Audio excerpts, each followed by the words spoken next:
Welcome, everyone, to our first Together for Sharon podcast called A Conversation About Awareness. We're going through this journey for the first time today, but we have many more planned, trying to do this once a month with some of the most influential, inspiring individuals in the Parkinson's community throughout the world. Today, I wanted to share our first podcast with my wife and one of my closest confidants, Grether, who went through the journey with my mother firsthand. So I didn't, what better way than to start this? But again, just want to welcome you, Grether, even though I just saw you in the other, to the first ever Together for Sharon podcast. Thank you.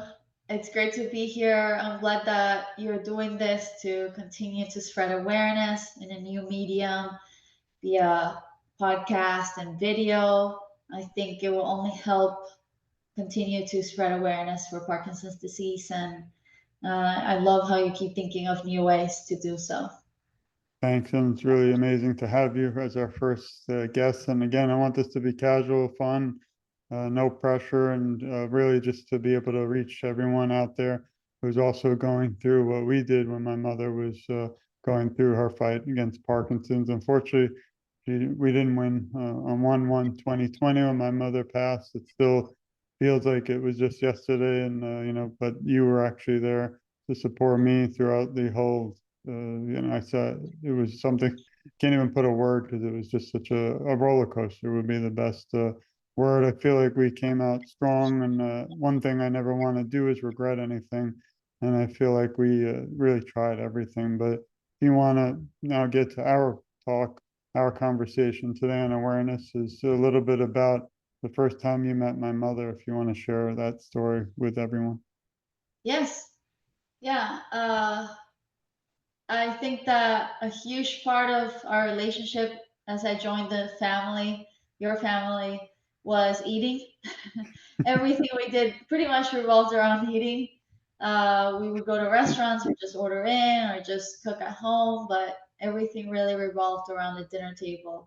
And that's how we met. We went out to a restaurant to eat, and her first impression was the impression that lasted throughout our entire relationship and really kind of set the precedent for how our relationship would go because she always said I was the daughter she always wanted, which is such a huge honor. And I always felt like she was a second mother to me. So I would say my first impression was that motherly love and just welcome. And I felt so welcomed by her. Thanks for sharing that. And I still also remember the first time we're all sitting down in that Chinese restaurant. It was her favorite, across the street from her house. It was kind of run down and looked like the food wasn't edible, but it ended up being one of my favorite places. So I'll never forget that memory that we all had together. I remember everyone laughing and just kind of wondering what the future will bring, and never dreaming, we would have three kids, and then just everyone such a happy time. And I still, when we eat out or even eat at home on Sundays now, it's sad that she's not there to share those times, but we have to always remember the good times and the memories. I agree. I mean, Sundays were such a special day because we would all get together, especially in our latest, in our last home. That's all we did. She would bring bubbles and coloring books for the kids. She always had a little present for each one, and that's what our entire world revolved around was family and being together and watching the kids grow. And it feels empty now a little bit Thank, because it's not the same. The kids are getting older for one, and she's not there to see them grow and to have all the great advice that she always had. And our daughter Brooke is really the most similar to her in personality wise, so I feel like it would have been very beneficial to pick her brain about a thing or two. I Yeah. hope, I always hope one day, like we're doing what we can for awareness, but hope our children one day will also, continue this on. 'Cause, until we find a cure, hopefully very soon they will find a cure. And then, like many of the foundations say, then we've done our job, we can stop. But until then, obviously, I know I won't, and neither will any of our family, continuing with awareness. One thing is, what told you, in your opinion, because again, I've told my story as the primary caretaker of my mother. She had Parkinson's for 15 years, and like, we really didn't think much of it for the first, well, I mean, when we met, we didn't think much of it because my mother did have some struggling with her left arm, but it wasn't something that stopped her from being independent. She lived alone. She was able to drive, grocery shop. She did everything herself. But for some reason, on about 1999, so December, she just started going more downhill with her health. But what kind of toll do you, in your view, did that take on the family? I know I wasn't able to be around as much, but maybe you could talk a little, say a little insight on your experiences. Yes, there were little signs, like you mentioned, with the hand rigidity when we were at dinner. She couldn't always cut her steak or things like that, or even the pasta, such a soft thing to eat. She couldn't really put down the pressure to cut it. And, when you're younger and like we are kind of, and we've never experienced really, we lost our grandparents when we were very young, so we've never really experienced uh, an older family member, let alone our parents, health decline or be any other than what we've always known it to be. So there were signs, but we weren't really looking for it or really paying attention. And she was, like you said, a very independent woman, and she didn't really lean on us at the very beginning of her diagnosis. So we were kind of in the dark until the very end, really, to the last 2 years. Um, but the toll that it took, it tugs at your heartstrings because she's pretty much the closest person to us. Our parents are, our mothers are. So it's everything. It takes a toll on everything because they're our support system and they're our best friends and they're, our everything, our whole world. So the toll is just unimaginable.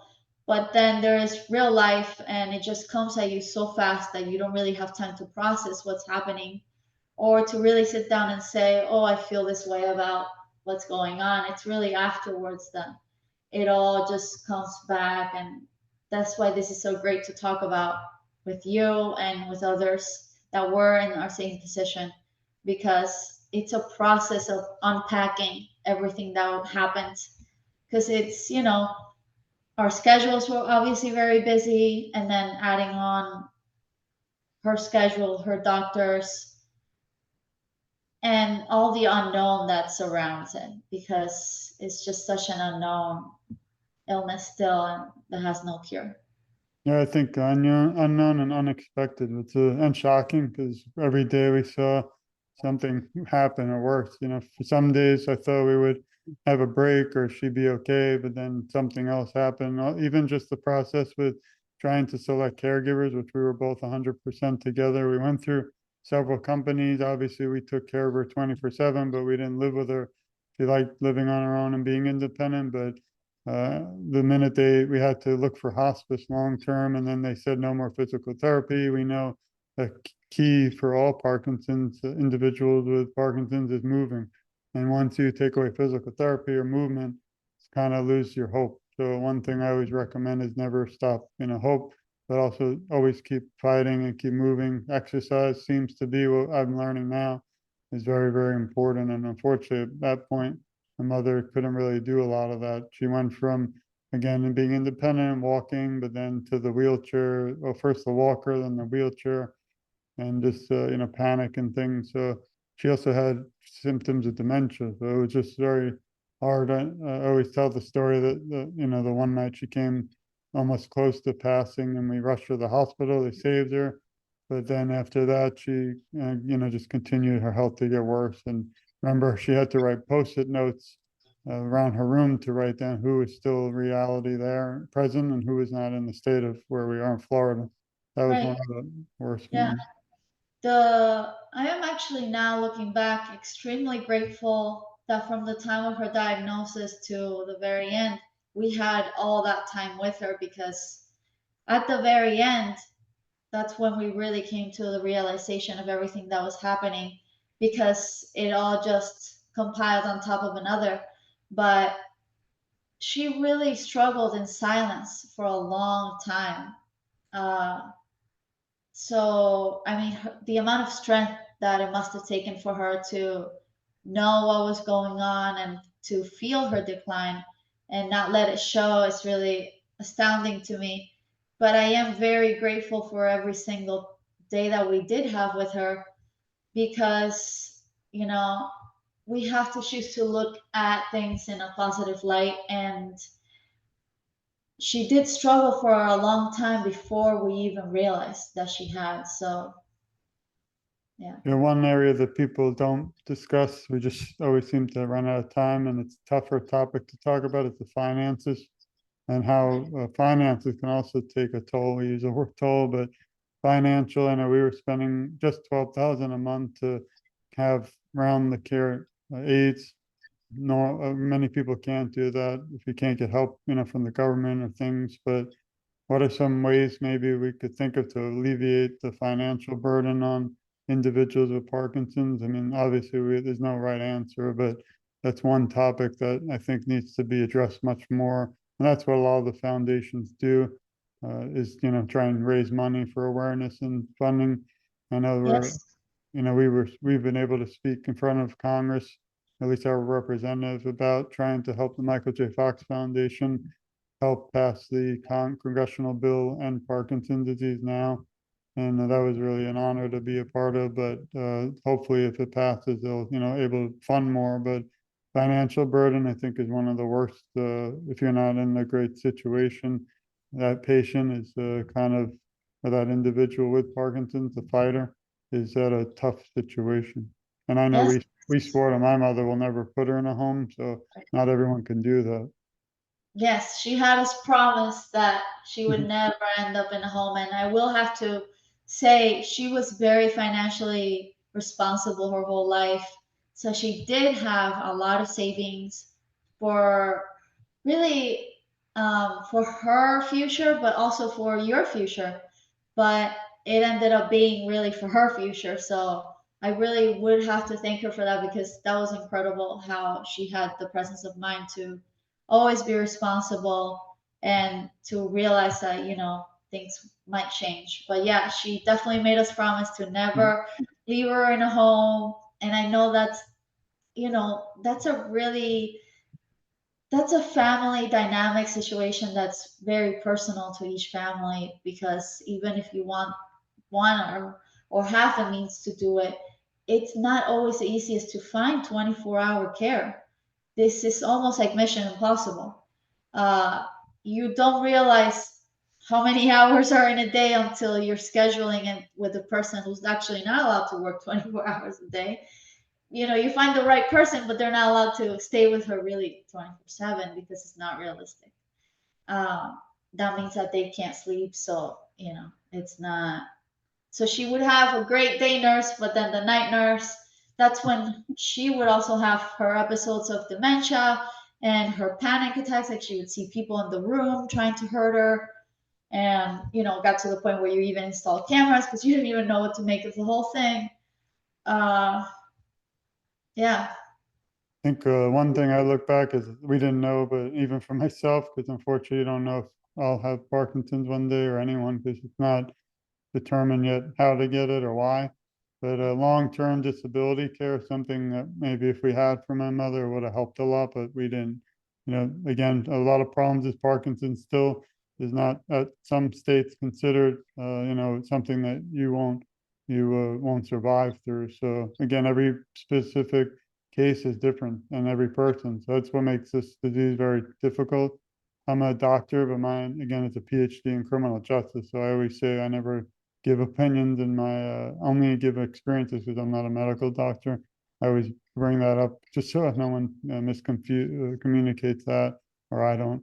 But I think long-term disability is something everyone should look into. It's expensive, but it would have helped us a lot because there's no real insurance helping us uh, through my mother's journey. On to better, more lighter topics is I remember one thing is anytime we went on a date before we were married or anytime we did something exciting, the first person I would call is my mother. And even on the ride home, you were saying to concentrate on driving. The first thing I had to do is rush to the phone and call my mother to tell her, "Hey, this was great." And I always wanted her to be with us, but she got at a certain point, she was sick from Parkinson's and wasn't able to. But she loved to. That was one thing.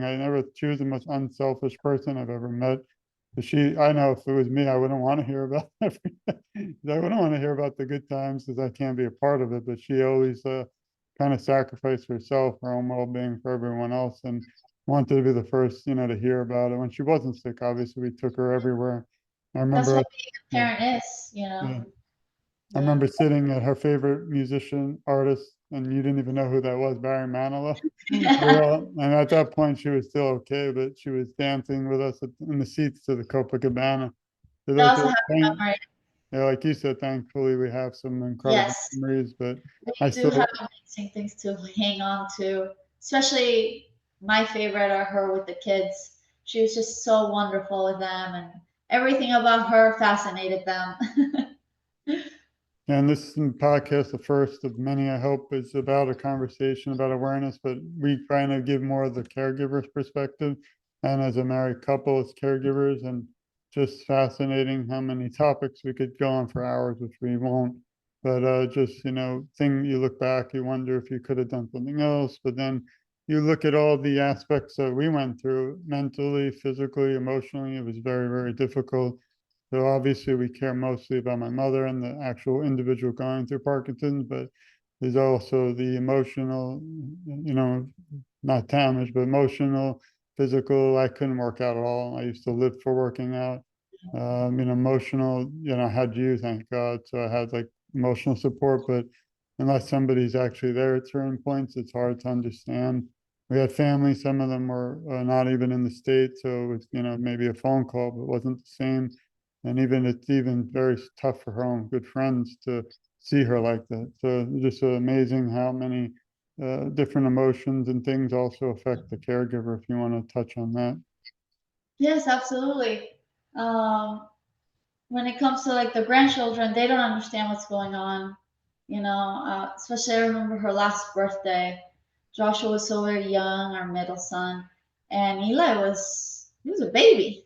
He was very very young, maybe like one. And Brooke, she's the one who understood the most, and it was very tough on her when she went past. She broke down afterwards when we got home, and I didn't even know what to do because it's just a lot. Uh, Her passing, we knew it was coming.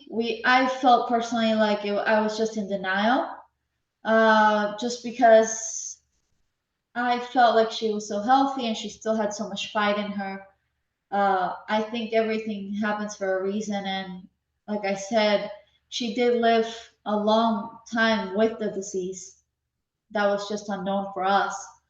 Uh, when it comes to you and me, we've been through our share fair very stressful situations, and I pride myself that we always pull through and we always stick together and we really make a good team, no matter what the circumstances. That really makes us stronger, and it's always made us stronger. Uh, it's tough because every family member, they go through their own process, and they have their own expectations of things. So it's an interesting dynamic, and just like with friends as well. So the toll that it takes is that overall you are losing a best friend, and that's tough. That's something that you don't just get over, and that's something that will always stay with you. But like I said earlier, I definitely choose to stick with the good. And Yeah, I I think remember her and her beautiful smile and her bright red nails. And that's what I remember. Yeah, I think as a caregiver, a feeling of aloneness is the most tough one because at times, obviously, you were helping with the kids, and I was alone with my mother. So I would sit there and try and write lists of things, make sure her medications are correct. But from like I can think of 400 things in just a second you have to do. You have to see if she's okay, not in harm. Are the caretakers okay? Are they being nice? Is there food? Is there a doctor appointment coming? I mean, the list continues. Is the medicine? Does she have enough medicine? is it being given right? Because if it's not, that's a problem. You know, does she have any entertainment? We tried to get guitar players there, and you had a pedicure for her and haircut, so she wouldn't have to go out. And then can she come even across the street to come to our house to eat dinner? I mean, again, the list just never ended, and it was hard, but I would do it all again in a minute. And I feel like, again, the only good thing I have in my heart is knowing that we did do everything we could, and that looking back, I don't regret anything. I just wish, again, that we had a cure. So on that note, I'm going to say one last question. What advice do you have for someone in your position or any caretaker that has to raise a family and also care for a loved one who has Parkinson's? I would say to lead with love, lead with understanding, and lead with grace, because it's a stressful time, but it's also sad time. It's uncertainty. So I think those three pillars will carry you through, and definitely rely on your family and friends, because they will also carry you through, and rely on the community around you as well, even further out, all the resources that there are, because there are so many. There's music, there's boxing, there's just so many things that we didn't know about when we were going through that process. It's a lot of learning, really, too. Learning how your life will change, learning how to live with this, and just be open minded and understanding. Yeah, that's one thing is we're still learning. Again, it's been Right. 3 years. It feels like eternity, and sometimes it feels it wasn't. She's still here, but I'm trying to keep her memory alive. But now this has become bigger than anything I dreamt. Now, we've interviewed over 200 people, regular interview, not through podcasts. Hopefully that'll grow too. And I've been able to reach people around the world now. And I know in the United States, it might be approximately 1 million people with Parkinson's, but I was shocked find out it's all around the world because we don't hear about it. There's not enough awareness. So being able to interview people in Spain, France, England, Africa, just incredible, and to be able to share their stories and even through podcasts, their information in the U.S. and it just spreads. And I think we're all in this together. It's not ironically called together just for Sharon. It's really together for everyone. So again, I want to thank you today for your time. I have exciting news that this is the first official podcast, but we are going to plan at least have one a month. Please send feedback to Together for Sharon at gmail.com if you like it. If you don't like it, if there's something you want a background us to change, or we're really out there for all of you. And I do this again, kind of still for my own mental health, but I really enjoy meeting people. And this journey is not one I did alone. You were with me, right? Next to me the whole way. I always remember I never want to forget if my mother was alive, she would tell everyone listening and my wife not to waste their time doing this stuff. She would say, just be with the family, but we can't do that, because I'm not the person to just kind of forget and just sit back. I want to continue this. So hopefully my wife, Grether here live with me, is going to join me on these future podcasts and get different perspective because it's not the same just from my view. It would be amazing to also have hers. So again, thanks for listening. Thanks for watching, and feel free to share this. We'll have it up on all the social media out there, and really just we don't want anything from anyone. We don't ask for money. We don't want any. We just want to. We want everyone to know that there are people like us who might be strangers, might not know you, but we've been through something similar. We can't say we've been through the same thing because everyone's different. It's so unique, this disease, that it affects everyone totally different. But we can send our love and support and always know that there are people like us out there that care and love you. I wish I had had a little of that when I was going through it, but that's what I want to do and we want to do together, is just to keep supporting and have more conversations about awareness, because I think it's really important, not just in the United States, but around the world. So thanks again, everyone. Hopefully you'll be able to join us again for the next podcast, which will be episode 2. Thanks again and have a great day. And again, we send our love. Bye bye.